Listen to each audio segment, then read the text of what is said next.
I also want to take the opportunity to categorically reject the appalling racism we saw on the capital streets this weekend. Sadiq, let me bend down so we can look at each other at eye height. I'll just crouch on down here.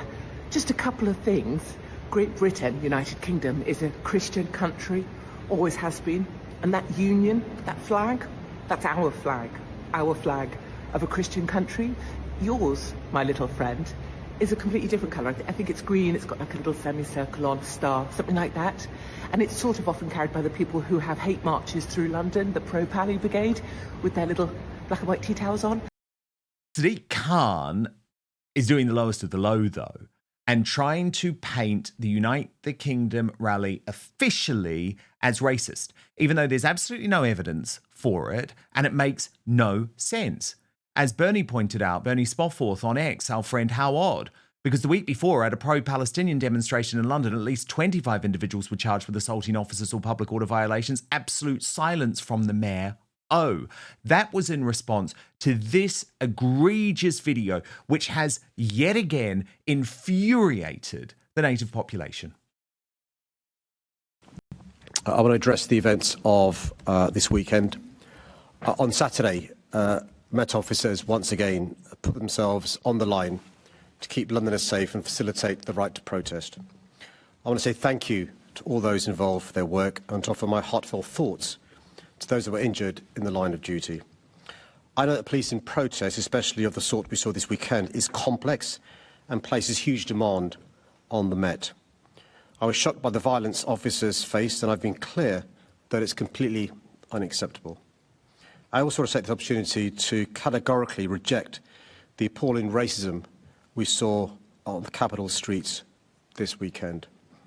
As the far right attempts to sow hatred, fear and division, I know many Londoners will be feeling scared. I want to be clear, everyone, no matter their race, faith or background, is welcome here. Now's the time for us to come together as Londoners and proud Brits to reject the far right, as we have done many times. The bloke literally didn't say a word, as 800 were arrested after the Notting Hill Carnival, where hundreds more were either sexually assaulted or stabbed.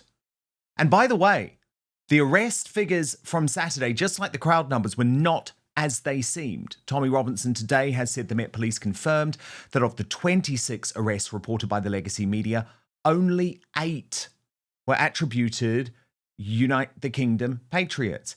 18 arrests were leftist agitators. 8 minor arrests from 3 million patriots, yet the legacy media and politicians were still quick to condemn. Here's to them, with a one finger up. What do you make of when people call rallies like this racist? Oh, that's just a buzzword that they've been using for years to try to discourage it. They want to change the West completely and put it under more. I just keep laughing because it just proves it definitely wasn't a racist rally. Katie Hopkins responded to Sadiq Khan. Sadiq, is that you? Sadiq, let me bend down so we can look at each other at eye height. I'll just crouch on down here. Just a couple of things. Great Britain, United Kingdom, is a Christian country, always has been. And that union, that flag, that's our flag of a Christian country. Yours, my little friend, is a completely different colour. I think it's green, it's got like a little semicircle on, star, something like that. And it's sort of often carried by the people who have hate marches through London, the pro-Pally Brigade, with their little black and white tea towels on. So anyway, darlings, just remember, Union flag belongs to British people, Christian country. And for too long we have rather tiptoed around the cultures that choose to join us, and not enough time standing up for the culture others, like you, chose to join. That's it, darling. Be careful you don't bang your head on the edge of that table when you leave. And Freethinker Han, the TikTok influencer who is non-white, actually went to the event as a test, was expecting actually a little bit of racism, and said quite the opposite happened. Listen. If you're enjoying what we're doing here on Outspoken, please consider joining our thriving community over on Substack, www.outspoken.live. You can sign up completely for free, but Substack is so important to me. It is a free speech platform. It protects me from big tech cancellation. Plus, you get to communicate directly with me. Head on over www.outspoken.live, enter your email address and sign up today. I went to the Tommy Robinson protest on September 13th and it was fine. I also went alone as well. I met my friend like 2 hours later in central London, but I was by myself and I went straight into the belly of the beast and I saw nothing but peaceful people, respectful people. I was even interviewing them. I asked them in my last TikTok. They're actually good people and I knew I shouldn't have been afraid. I was never ever going to be afraid because I grew up with English people. I grew up with white people and they've been nothing but polite, respectful. That's their culture, you know? Politeness, Britishness, you know. The issue is a lot of minority cultures for them have become the predominant culture in areas of the UK like London, Liverpool, Manchester, Luton, to the point that these towns and cities become unrecognisable. And British people flee because they no longer feel a sense of connection or identity to these towns and cities. You wouldn't want to lose what it means to be black. We all love our culture and our ethnicity, and it's the same for white people. They love what it means to be English and they're allowed to love that. To my wonderful superstar panel, host of their own hit podcast, Spot On, with Link Lauren and Tomlinson Talks.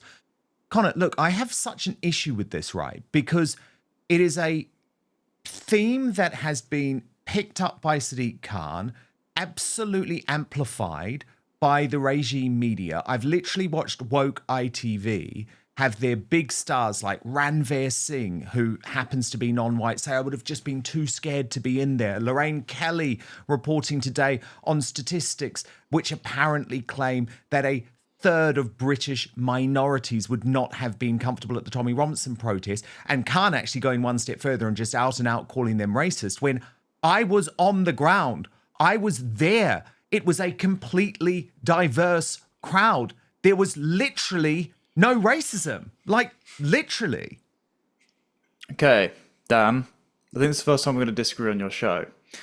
I am happy Let's fight. that the last woman whose TikTok you played has such an affinity for the English host majority she lives among. She seems very nice, and I'm glad that she's making the case for why we should be equally proud of our heritage, our history, our country, as all of the tribal ethnic minorities imported into our country. Likewise, black chap who waved in the background of that interview, probably a nice guy.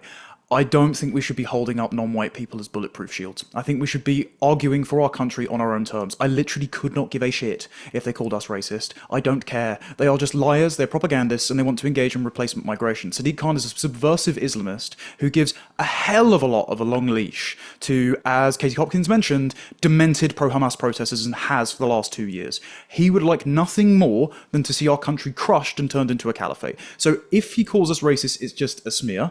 We are welcome to have those people who did not have the same heritage that built this country, but who have formed strong relationships and made themselves part of our friends and families, joining us on our patriotic marches or as part of our patriotic movement. But we shouldn't push them to the front of the queue just to deflect from accusations of being called racist, because then we're engaging in DEI just like the rest of them. No, do you know what? I actually agree with you. I actually do agree with you. I completely agree with you. And I guess the only reason I'm raising it is because of the claims of racism since. I mean, certainly on Saturday, and obviously I was streaming live for the whole 6 hours, race never came up. It just wasn't something that anyone was even thinking about. But obviously when these people have gone away and said it is racist. But I understand your point, because even if it had been 100% white people there, it doesn't mean that any of those people are racist or actually trying to maintain your country as a Christian, predominantly English country is at all racist. So no, sadly, we're not going to have our first fight, because I agree with you, but thank you for telling me off. I do understand your point, absolutely. Link, if I could chime in, yes, could I please. chime in on that topic real quick? But first, as I've entered my 40s, aging has become ever-present in my life. My body doesn't back up the way it used to, and I've found that it's far easier to get injured when trying to work out, far harder to recover too. But I believe one of the best aging breakthroughs of the last decade is qualia senolytic. And I'm going to explain why. Senolytics are a science field revolutionizing human aging. A big culprit behind that middle-aged feeling can be so-called zombie cells that linger in your body after their useful function, wasting your energy and resources. Now, those zombie cells can lead to less energy, slower workout recovery, joint discomfort, and basically feeling old. Now, Qualia Senolytic is a groundbreaking, clinically tested supplement with 9 vegan plant-derived compounds that help your body naturally eliminate these zombie cells, helping you feel years younger in just months. But here's what I absolutely love about this product. You take it just 2 days a month, helping your body naturally eliminate zombie cells to age better at the cellular level. Now, since taking Qualia Senolytic, I've felt like I've turned back the clock. I have higher energy, less soreness after exercise, and a big boost in productivity too. That all equals feeling so much better. So experience the science of feeling younger by going to qualialife.com/Dan for up to 50% off your purchase. Use the code DAN, that's DAN, for an additional 15%. So that's QUALIA life.com/Dan for an extra 15% off your purchase. Your older self will thank you. And by the way, thanks to Qualia for sponsoring this episode. Now, let's get back to it. Well, it's interesting because I'm reminded here in the States, I feel like folks on the left are so focused on identity politics, race, gender, pronouns, sexuality. But then when you go to some of these conservative events, no one cares. Everybody's like, okay, we want a merit-based society. You're welcome. Come on in. You go to a Trump rally. It's Black, Asians, Hispanics, people from all walks of life. But no, it's the folks on the left who are constantly focused on skin color and racism and all of this. And everyone on the right is like, no, we're just trying to have a good time and pay our bills and live our lives. So it's kind of funny to see how you have the same thing in your regime media. 100%. But I do think that TikTok influencer was interesting because she did go expecting to be subjected to some form of racism, and then it absolutely didn't happen. I also want to ask you both about Elon Musk, because this has been the other big focus of the regime media. Elon Musk went on stage and apparently incited violence. Now, again, I watched the whole 20-minute interview. None of the regime media decided to broadcast everything that Elon Musk said. So what they've done is really focus in on this one particular comment, which I want to play so you can both see it, and then show you how James O'Brien, who is the worst in the British left, is trying to suggest Elon Musk was acting. The common sense. So my appeal is to British common sense, which is to look carefully around you and say, if this continues, what world will you be living in? This is a message to the reasonable center, the people who ordinarily wouldn't get involved in politics, who just want to live their lives. They don't want they're quiet. They just go about their business. My message is to them: if this continues, that violence is going to come to you. You will have no choice. You're in a fundamental situation here where whether you choose violence or not, violence is coming to you. You either fight back or you die. You either fight back or you die. And that's the truth. Today, Elon, I think the British public are telling the world that they're ready to fight back. Good. And I think it's good, but this is what James O'Brien said. It's the most ultimate provocation to tell people that if they don't fight, then they will be victims. Violence is coming to... Well, have a listen yourself. Violence is going to come to you. You will have no choice. You're in a fundamental situation here where whether you choose violence or not, violence is coming to you. You either fight back or you die. You either fight back or you die. And that's the truth. If this speech had been made 10 years ago, what would our reaction be? There wouldn't have been 110,000 people out in London.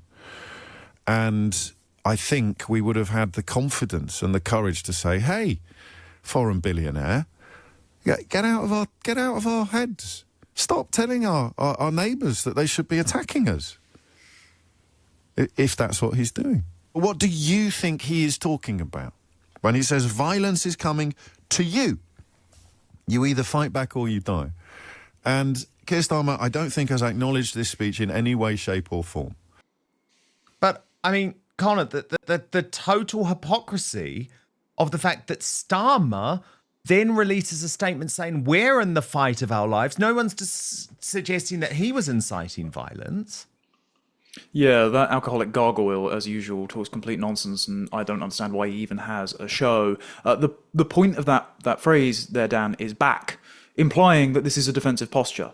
And I wonder what would have given Elon Musk the impression that one side is willing to use political violence against the other. Perhaps it was streamers like Hassan Piker and Destiny constantly calling to kill conservatives for the last decade. Perhaps it was Maxine Waters saying that you need to surround members of the Trump cabinet in 2018 and push them out of department stores and gasoline stations and say that they're not welcome in polite society. Perhaps it was the fact that Trump, by literally less than an inch, almost had his head blown off on live television. And perhaps it was Charlie Kirk getting his neck shot through in front of his wife and kids last week. And thousands, millions of people were celebrating it on TikTok, on the mainstream media for over a week, dancing on top of his grave. So I wonder why Elon Musk is worried that violence is going to come to us, even though we have relegated ourselves to, and should continue to do so for the time being, to peaceful marches and speech. The only way to prevent said violence from breaking out, the warnings of civil war that likes of David Betts and Dominic Cummings and Richard Kemp have warned about, is for the state to use its lawful monopoly and force to crack down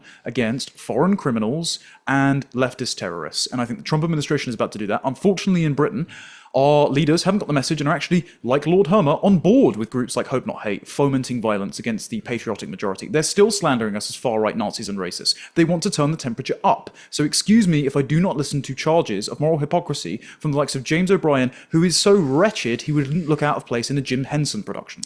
So true. Love that. Link, where does MAGA stand now on Musk? And is it almost as if now he's not part of the administration, he can turn his focus to the UK? And for example, from my point of view, I'm happy about that. Like, you're fine. Do you know what I mean? We need him. Right. No, I think the administration is so successful right now, and I'm not sure about the relationship with Elon. What's funny is I was at the White House the day all of that was coming down with Elon, and people were texting me, is it chaos? Is there craziness? No, everything was super calm. Everything was calm. One thing about President Trump, he's going to do what he's going to do. He's going to run the country, going to spend time with his friends, his family. He's going to get things done, right? Other people are going to come and go. And I think people have to remember, President Trump's been around a long time. It takes a lot to shake him or phase him. So I think he wishes Elon Musk well. He said that on record. Maybe we'll see them again someday, but I don't think anyone is really losing sleep over it right now. But I want to chime in on what you guys were just talking about, because we have the same thing here in the States. The folks on the left in the mainstream media, they're always telling folks on the right to tone down the rhetoric, right? Tone down the rhetoric. Mind you, they want you dead. They're calling you Nazis, fascist, Hitler, that's what they're calling us. They're calling us threats to democracy and trying to shoot us and kill us. But they're the ones telling us to tone down the rhetoric. So I think all these people are hypocrites. And then what we've seen also in the last few days since Charlie Kirk's horrific assassination, you've seen conservatives come together for vigils and prayer and going to church and being calm and peaceful. What did we see after George Floyd and Black Lives Matter? The burning down of buildings, right? And total and utter chaos on the streets. So no, these folks on the left, I guess in the UK and the US, who say tone down the rhetoric, they're full of crap. They're full of crap because they're the same ones calling us Nazis and Hitler every single day. Yeah, totally. And sometimes you just have to think, well, actually, we can use that language too. You know, if Starmer is allowed to talk about fighting talk, then I don't understand why we're not. Thank you so much for watching Dan Wootton Outspoken. Please click on my face just to the bottom left to subscribe to this brand new independent news source and turn on the notification bell so you'll be alerted to our brand new live shows, uncancelled interviews, and special royal episodes. Outspoken is also now available as a podcast, so you can listen to the show every weekday on the go, wherever you are.